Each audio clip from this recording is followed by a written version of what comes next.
So, hi Amber, how are you doing today? Hi, I'm doing well. How are you? Good. So, all set for your talk? I'm all set. I have my pajamas ready to go. Good. So let's get started. I'll just quickly just explain what you are going to be talking about. So, Amber's actually going to talk about the power of performance feedback, right? And I'm just going to hand this over to you, and you can take it over. All Oh, right. All the okay. best, Amber. Awesome. Thank you so much. Thank you so much. So, since we are going to be talking about performance feedback, I'm actually going to rely on a lot of from you. We're going to be practicing this in live time. So, actually, to start off, I am going to ask you to go into the chat and give me some insights into how you are as a feedback giver, or how you are as a feedback giver right now. Give yourself a little bit of an assessment. Give me some feedback so I can address any questions, any challenges. What are some things that you're looking for in terms of performance feedback right now, in terms of this presentation. So I'm going to give you about 15 seconds to put any questions that you have, any challenges that you're facing. How are you as a feedback giver right now? How are you as a feedback giver? All right, I'm looking, seeing a little bit. Okay, someone says I'm doing good. Someone wants to know, how do I give feedback on that? Okay. All right, I'm seeing a little bit. Okay, I have some feedback here. I'm actually going to give that response a 4 out of 10. 4 out of 10. Actually, I think we can do a little bit better. I got some feedback. I have some idea of what I need to address. But for you, I'm going to give you a 4 out of 10. This is a Likert scale. So this is one way that I can give feedback on your responses. So I think that we can do a little bit better. 4 out of 10, it's okay, but I think we can do a little bit better. So I'm going to ask the question again. I'm actually going to play a little bit of music this time and ask the question again. What are you looking for in this? What are you looking for in this presentation? What are some challenges that you're facing? How are you as a performance feedback giver today? And how are you looking to improve? All right, I'm seeing a little bit more here in this chat. I'm seeing a couple different chats are going on, so I'm trying to look at them all. All right, I'm going to give you about 5 more seconds. 3, 2, 1. All right. Okay, that one was good. I have a few different types of feedback that I can give you. I'm going to use a checkbox method of feedback now. So beforehand, we used a Likert scale, so that's numbers only. This time, I'm going to give you a little bit different type of feedback on what those responses were. So this is a checkbox feedback. I actually want faster feedback. So if you could go into the chat and respond just a little bit faster, that one had a little bit of a lag. So if this were a checkbox, we checkbox on we want a little bit faster. I'd love for you to get a little bit more specific on what specifically are you what specifically are some challenges that you're facing in terms of giving performance feedback? What are you hoping to gain? What are you hoping to learn from this presentation? Be as specific as you can.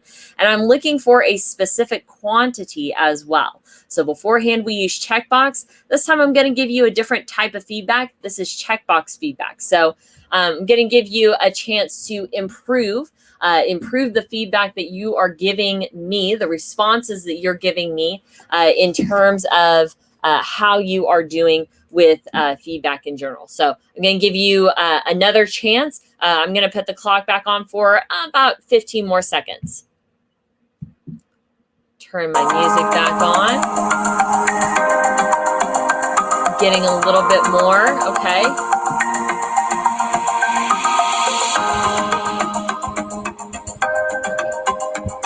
Somebody said that they want how to get feedback at work, okay. Seeing a few different types of feedback. You have about 5 more seconds. Want to make sure that I address all of the challenges that you're facing today. I want to be specific in my specific performance. 2, 1. All right, this is our last go.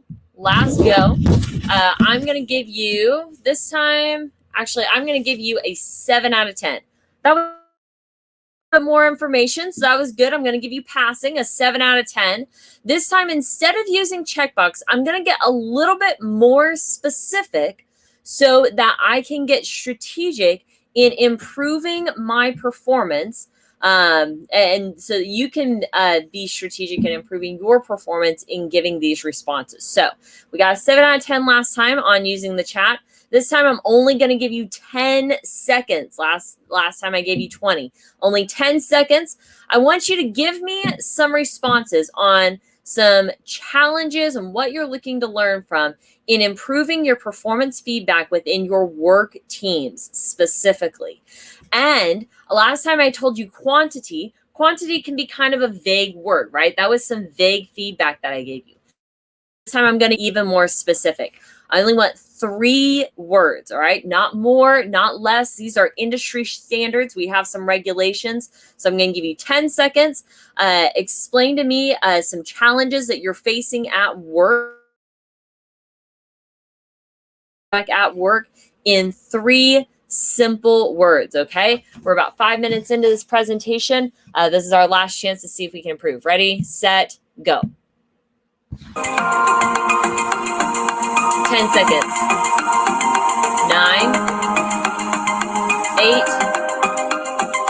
7, 6, 5, 4, 2. Stop. All right. Okay. I saw a little bit more. All right. I'm seeing some people are having some issues addressing conflict. Addressing poor performance, trying to be better communicators. All right. These are all things that we can address. So for this last one, I'm going to give you 10 out of 10. Very good. Very good. See, we're just a few minutes into our presentation and we've already improved our performance within giving responses just by altering the feedback that I could give you versus Likert scale versus checkbox, between getting a little bit more specific so that we could get strategic. And this brings me to a really important aspect of performance feedback. See, oftentimes we must first identify what performance expectations that we have of our team.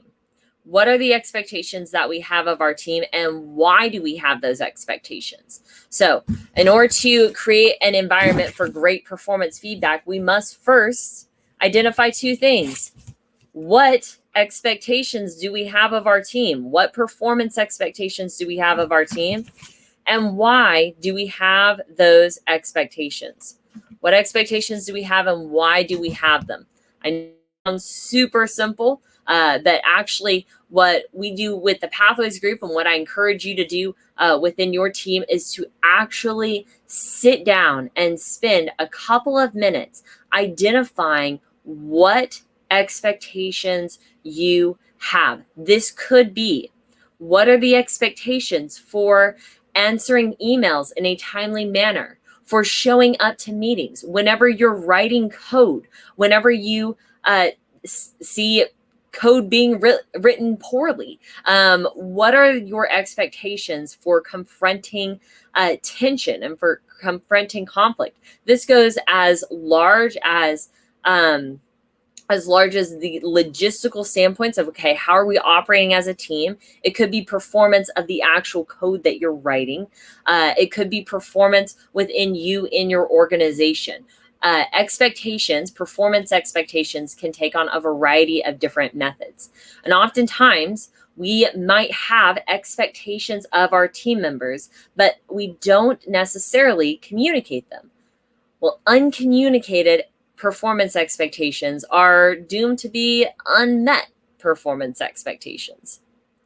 And so we first must identify what expectations we have of our team, and then do a self-check. and ask, have I really communicated those expectations to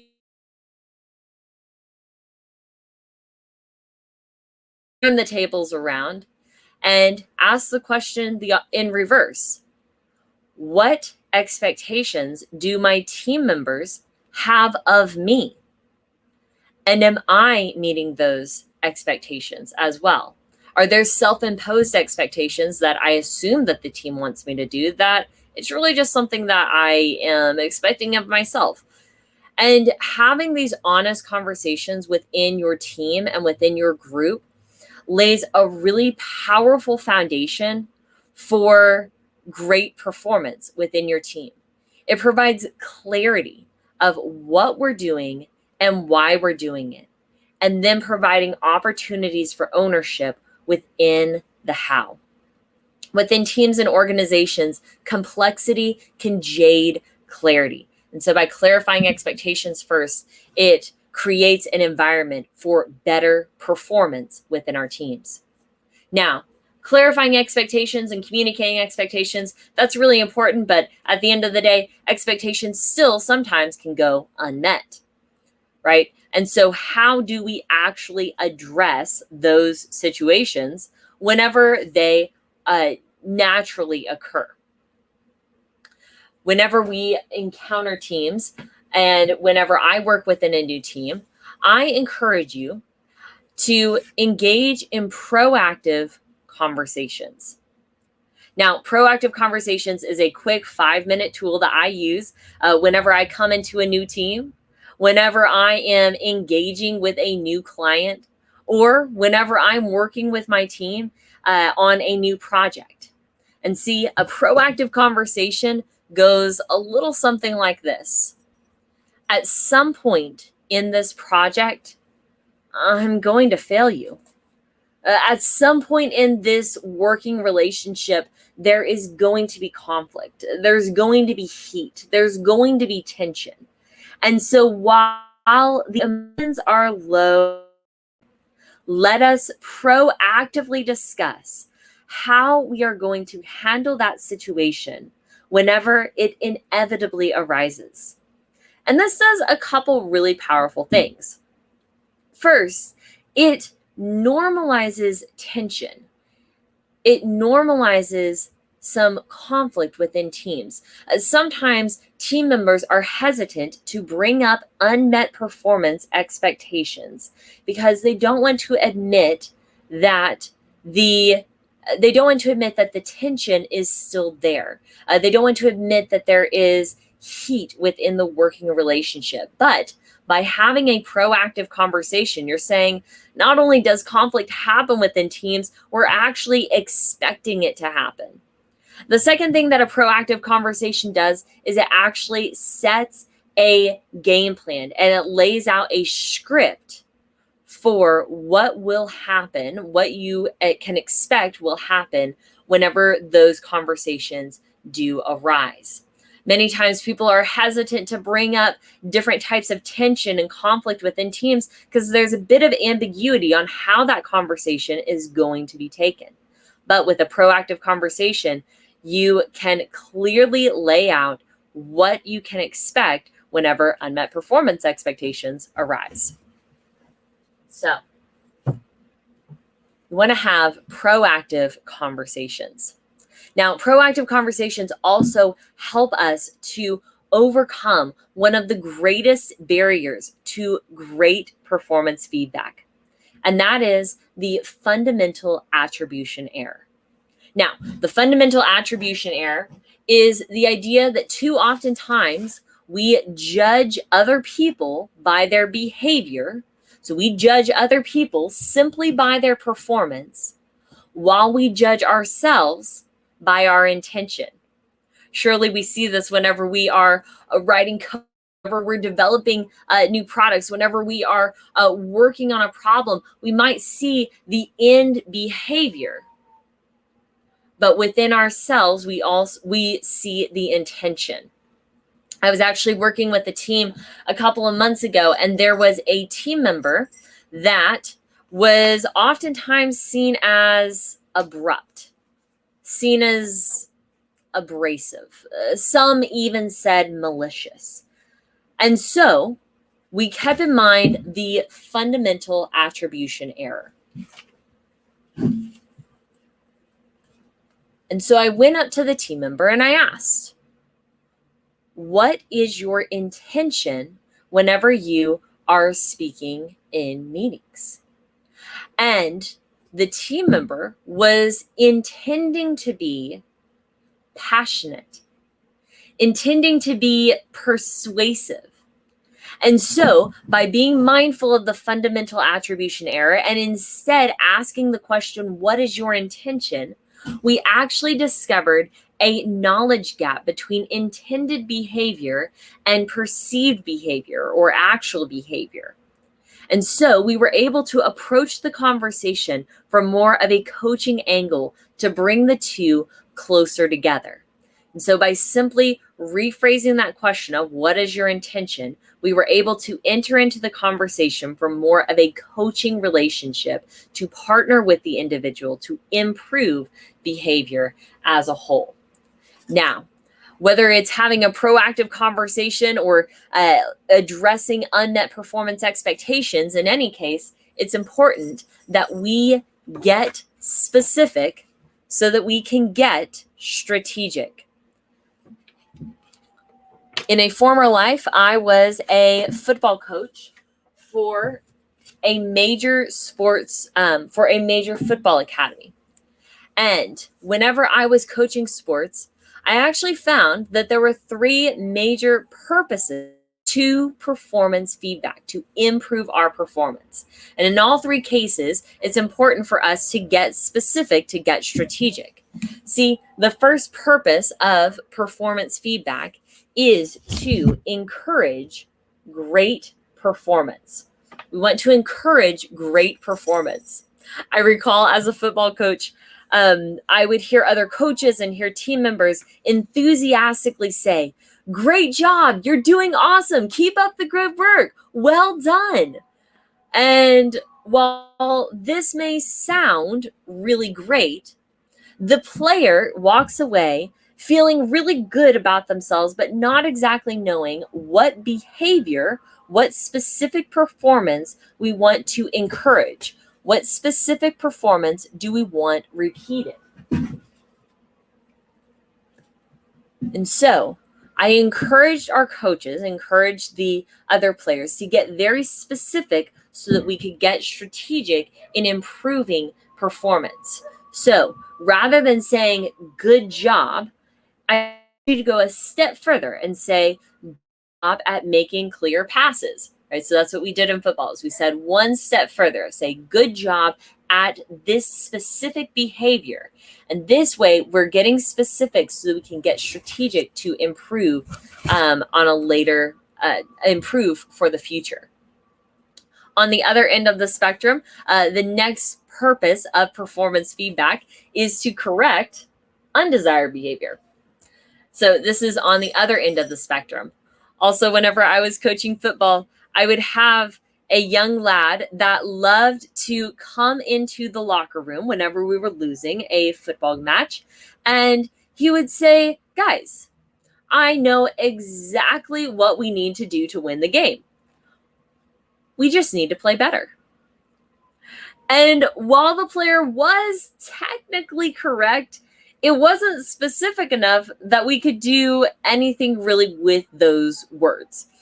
We couldn't really do a lot with that performance feedback. And so we actually needed to be more specific by asking more series of what and why so that we could get strategic to improve our performance to actually win the match. So next we needed to correct. And then last but not least, the third purpose of performance feedback is to coach. Or to build upon current behavior. Coaching could also include teaching new performance or new behavior. So coaching is not so much encouraging, I want you to continue doing one thing, or correcting, stop doing another. Coaching is on a different level of, okay, we're going to build off of the current behavior that we have. And in this scenario also, we want to get very specific so we can actually have true, so that we can have true improvement within our performance. Now, knowing the purpose of your feedback, stopping to ask yourself this really quick question: what is my desired end goal with this conversation? Can completely shape the framework that you can use whenever you're having this conversation, right? So rather than saying, oh, I'm really frustrated with this person's performance, or hey, I really like this person's performance, ask yourself at the end of this conversation, have I effectively encouraged desired behavior, corrected or coached behavior within my team? Have I been specific so I can be strategic within my actual team? This is a skill that we used whenever I was working with football teams all over the world. And so these are things that you can use within your organization today. Now, I have one last thing. I have many people ask me, okay, Amber, this is all good and fine, but how often should I be giving this feedback? Especially right now within our remote teams and working with a variety of teams all over, studies are showing an average of 2 to 3 times minimum per week of informal feedback. So informal performance feedback is going to be a quick email. It could be verbal feedback. It's going to be just everyday conversation that you're going to have. So that is on average desired 2 to 3 times minimum per week. So that's a lot of feedback that we're going to be getting. Then on the other end of the spectrum, you have formal feedback, and that's going to be formalized in some sort of a documented report of some kind what your performance is. This is not an annual review that we have in December where we discuss performance that happened in February. The average, most effective pace in which we can give formal feedback is either bi-monthly or quarterly. So that's going to be 4 to 6 times per year that we are getting formal feedback, giving us the opportunity to improve our behavior, keeping this framework in mind so that we can improve our performance within our team. And then at the end of the year, if we want to have an annual review, then that annual review is actually just a summation of all of the formal feedback that we've gotten across the course of the entire year. And so whether it be informal feedback or formal feedback, there are a lot of different ways that we can adjust the pace in which we are giving our feedback so that whenever people receive feedback, they have time to digest the words that have been given. They have time to digest the feedback that they've been given. They have time to come up with a game plan on how to improve that performance, or you can work with them to improve that performance, implement that game plan, and allow others to see the results of that game plan altogether. Now, I've given you a lot of information. This is a lot of information in a short amount of time. So it really does remind me back on the football pitch of a young lad that I actually used to coach, and his name was Achinthia, and he was about 6 years old. And he had a lot of information. He had just started learning about football. He learned a lot of new words. And so he came running out onto the pitch, and he began yelling, "Pass, pass, pass!" And I noticed at that time that Achinthia was yelling pass even whenever the other team had the ball.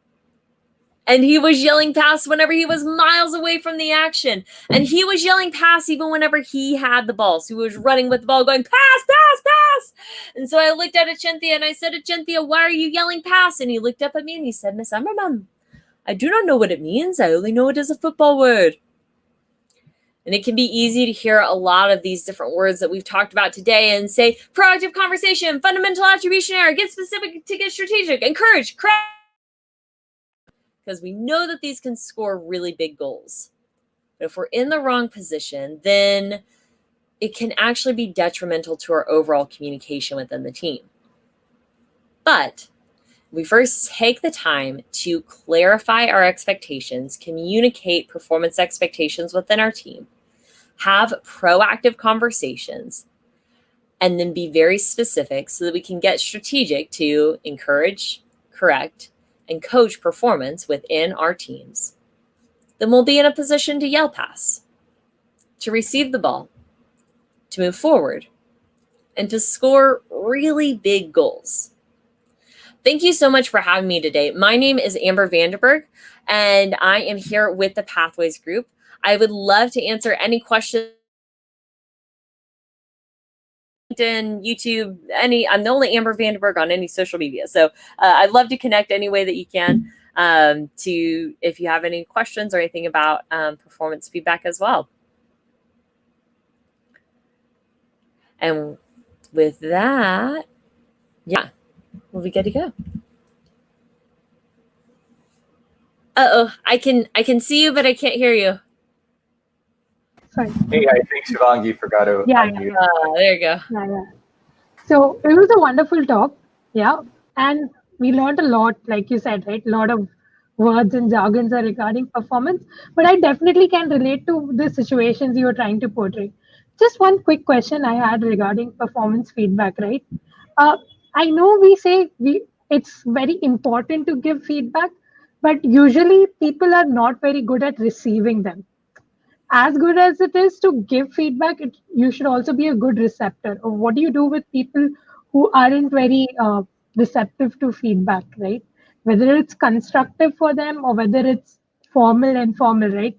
Some people just don't want to listen. Okay, you kind of cut out, but I think I understood the question. About receiving feedback. I think from a personal level, I have to ask myself these questions as well. Especially with proactive conversations, that's a two-way street, right? So there have been times that someone might come to me with some feedback that I don't want to hear, but we've already had the conversation that I'm going to respond this way and we're going to respond in kind. Same way with the fundamental attribution error. It can be easy for me to say, oh my gosh, that person, what were they thinking? Like that was such, a horrible performance there. But instead I have to ask, okay, well, what was your intention? Or you were doing that. And so I think from the receiving level, I have to kind of turn these tables on myself as well, so that I have to do a self-check to say, okay, am I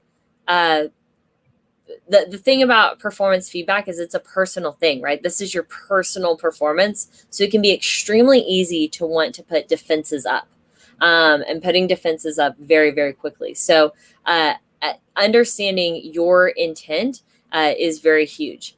On the other end, if you have someone that is not receiving feedback well, so I think there's a two-part question of that is how do I receive feedback better? And then what do I do if someone is not receiving it well? If someone's not receiving it well, there's a couple different things that I do.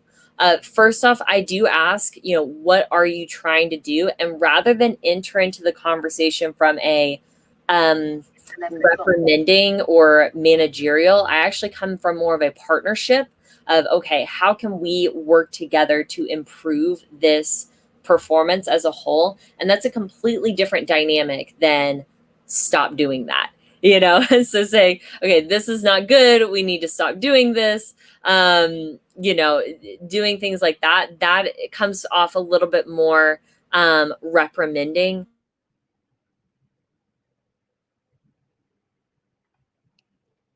Approach. Generally, feedback is better received then.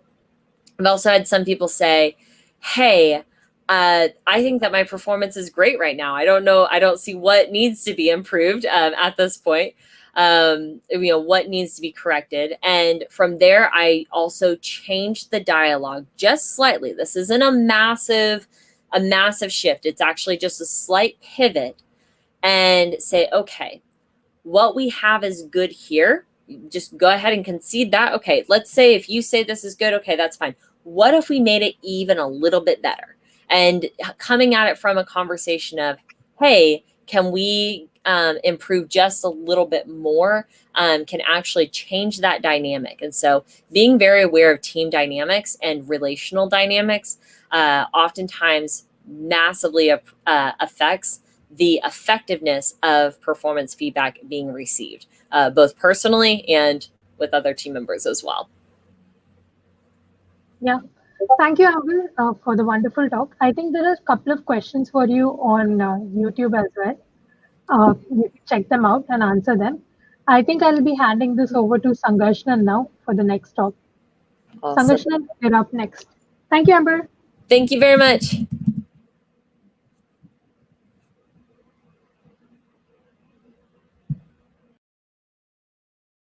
All right. Hey everyone. I hope you can hear me. Can you guys give me like? All right. Awesome. Cool. So I think it's time for the next talk. Next